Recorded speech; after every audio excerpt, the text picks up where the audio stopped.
ఈ వీడియోలో వినాయకుడికి ఎంతో ఇష్టమైన అలానే వినాయక చవితికి అందరూ తప్పకుండా చేసుకునే కుడుములు, ఉండ్రాళ్ళు ఎలా తయారు చేయాలో చూడండి. మీరు కనుక నా ఛానల్ ఫస్ట్ టైం చూస్తున్నట్లయితే మరిన్ని వీడియోస్ కోసం సబ్స్క్రైబ్ చేసుకోండి. అలానే వీడియో నోటిఫికేషన్స్ కోసం పక్కనే ఉన్న బెల్ ఐకాన్ ప్రెస్ చేయండి. కుడుములు తయారు చేసుకోవడానికి ముందుగా ఇలా పొడి బియ్య పిండిని తీసుకోవాలి. అలానే అలసందలు, వీటిని బొబ్బర్లు అని కూడా అంటారు. వాటిని 1 గంట పాటు నానబెట్టుకోవాలి. కుడుములు తయారు చేసుకోవడానికి ముందుగా ఒక మందంగా ఉన్న వెజల్ తీసుకొని దానిలో మీరు ఎంతైతే బియ్య పిండిని తీసుకుంటారో అది వేసి కొంచెం ఫ్రై చేసుకోవాలి. షాప్లో కొన్న బియ్య పిండి అయినా వాడుకోవచ్చు, లేదంటే కనుక దాన్ని అప్పటికప్పుడు కూడా చేసుకోవచ్చు. బియ్యంని బాగా వాష్ చేసిన తర్వాత దానిలో ఉన్న వాటర్ మొత్తం తీసేసి డ్రై చేసుకొని ఇలా మెత్తని పౌడర్ లాగా గ్రైండ్ చేసుకోవాలి. ఆ మధ్యలో చూసారు కదా కలర్ చేంజ్ అయింది, అలా అయితే సరిపోతుంది. స్టవ్ ఆఫ్ చేసేసుకోవాలి. లేదంటే కనుక బియ్య పిండి మొత్తం కలర్ చేంజ్ అయ్యి కుడుములు అనేవి మీకు తెల్లగా రావు. బియ్య పిండి ఆరేలోపు బెల్లంని కరిగించుకోవాలి. 1 కేజీ బియ్య పిండికి 1/2 కిలో బెల్లం తీసుకోవాలి. అలానే దానిలో 1/2 లీటర్ వాటర్ పోసుకొని కరిగించుకోవాలి. స్టవ్ని లో ఫ్లేమ్లో పెట్టి కరిగించుకోండి, ఎందుకంటే ఇది పాకం రాకూడదు, మామూలుగా కరగాలంతే. ఇలా బెల్లం మొత్తం బాగా కరిగిన తర్వాత దానిలో ఏమైనా ఇసుక కానీ డస్ట్ కానీ ఉంటుంది కాబట్టి వడకట్టుకోవాలి. లేదంటే కుడుములు చేసిన తర్వాత తినేటప్పుడు ఇసుక తగులుతూ ఉంటుంది.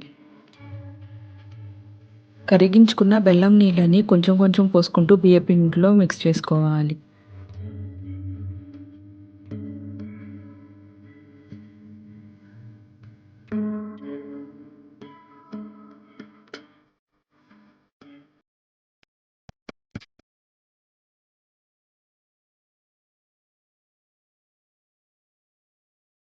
ఇప్పుడు దానిలో నానబెట్టి పెట్టుకున్న బొబ్బర్లను వేసి మిక్స్ చేసుకోవాలి.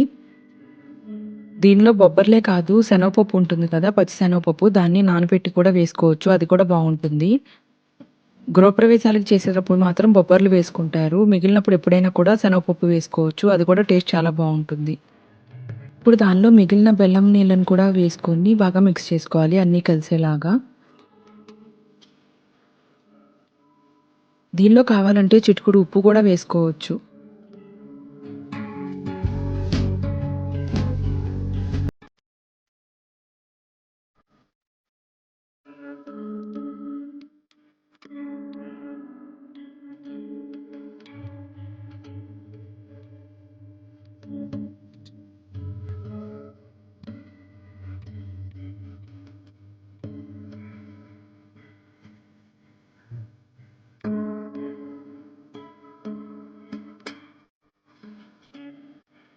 కుడుములకి పిండి అనేది ఇలా ఉండాలి, మరీ పలుచగా ఉండకూడదు, అలానే మరీ గట్టిగా కూడా ఉండకూడదు.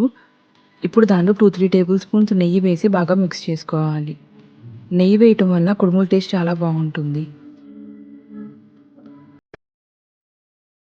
కుడుములను కుక్ చేసుకోవడానికి ఇడ్లీ ప్లేట్స్ ఉంటాయి కదా, వాటిని నెయ్యితో ఇలా గ్రీస్ చేసుకోవాలి. ఇలా చేయటం వల్ల కుడుములు అంటుకోకుండా పర్ఫెక్ట్గా కుక్ అవుతాయి.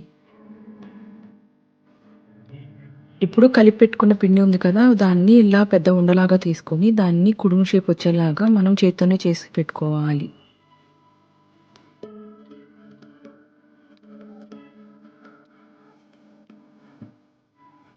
వాటిని చేసేటప్పుడు ఒక చోట మందంగా ఒక చోట పలుచగా కాకుండా ఇలా మధ్యలో నుండి అవుటర్ సైడ్స్కి వచ్చేలాగా ప్రెస్ చేసుకుంటూ చేసుకోండి. అన్నీ ఈవెన్గా ఉండాలి, అప్పుడే మీకు అన్నీ ఒకేలాగా కుక్ అవుతాయి.